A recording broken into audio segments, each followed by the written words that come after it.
امام حسن کو جب زہر دے دیا گیا نا، تشت میں کلیجہ آ رہا تھا، ایسے میں جناب ام فروا سے کہا، فروا میرے لال کو تو بلاؤ، امام حسین موجود ہے۔ امام حسین نے امام حسن کو تکیہ دیا، طاقت نہیں تھی امام حسن میں۔ امام حسن تکیہ لگا کر بیٹھ گئے، اپنے 3 سال کے بچے کو ہاتھ میں لیا اور جیب سے ایک تعویذ نکال کر ہاتھ پہ باندھ دیا۔ کہا فروا میرے بعد میرا بھائی تمہارا امام بھی ہے، تمہارا خیال بھی رکھے گا، فروا ان کے ہاتھ پہ بیعت ہے تمہاری۔ لیکن کبھی کوئی مصیبت آئے قاسم پر اور حل سمجھ میں نہ آ رہا ہو تو یہ تعویذ باندھ رہا ہوں، اس تعویذ میں اس کا حل ہے۔ جناب ام فروا کہتی ہے کہ 10 سال امام حسین کی امامت میں گزارے، ایک دن ایسا نہ آیا کہ ہمیں کوئی پریشانی پیش آئی ہو۔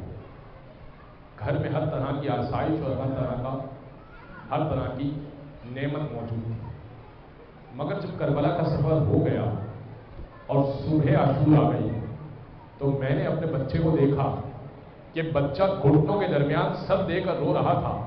بچہ اب 13 سال کا ہو چکا ہے۔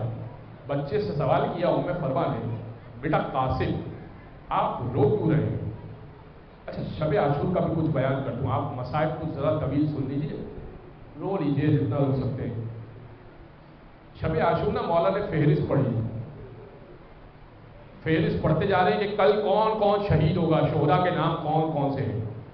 ابھی چند نام لیے تھے، ابھی حضرت قاسم کا نام نہیں لیا تھا۔ حضرت قاسم کھڑے ہو گئے، کہنے لگے آقا میرا نام نہیں ہے، جوان تھے نا، جوان خون تھا، کہنے لگے آقا میرا نام نہیں ہے۔ امام نے کہا قاسم کیف الموت عندک، موت کیسی ہے تمہارے نزدیک؟ اب بچہ تھا نا 13 سال کا، کہنے لگا احلی من العسل، شہد سے زیادہ شیریں ہے۔ فرمایا قاسم نہ فقط آپ کا، ننھے علی اصغر کا بھی شہداء میں نام ہے۔ ایک مرتبہ قاسم کہنے لگے آقا کیا یہ فوج اشقیاء خیموں میں آ جائیں گی؟ کہا نہیں قاسم یہ خیموں میں نہیں آئیں گی، میں خود لے کے جاؤں گا پانی پلانے کے لیے۔ بس صبح عاشور جناب قاسم نے اجازت مانگی، اجازت نہیں ملی۔ اماں نے رونے کا سبب پوچھا، کہا چچا اجازت نہیں دیتے۔ کہا تمہارے والد نے کہا تھا وہ تعویذ کھول لینا جب بڑی مشکل ہو، مجھے نہیں لگتا کہ اس سے بڑی کوئی مشکل ہو کہ حسین پہ مشکل آئے اور تم جان قربان نہ کر سکو۔ قاسم تعویذ کھول دو۔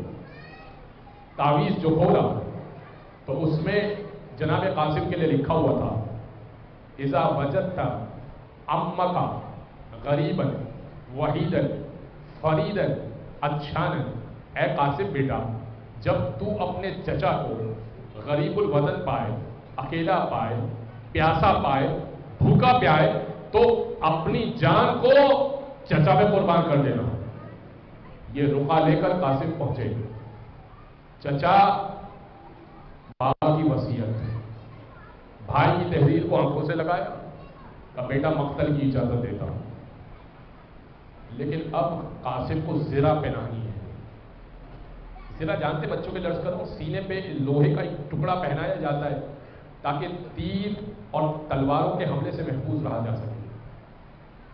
کئی زرہ حضرت قاسم کے لیے کوشش کی اور پہنانے کے لیے کوشش کی گئی، لیکن کوئی ایک زرہ بھی حضرت قاسم کو ناپ کی نہیں آ رہی تھی، اس لیے کہ حضرت قاسم کا سینہ چھوٹا تھا، زرہ چوڑی تھی اور زرہ کا وزن بھی بہت زیادہ ہوتا ہے۔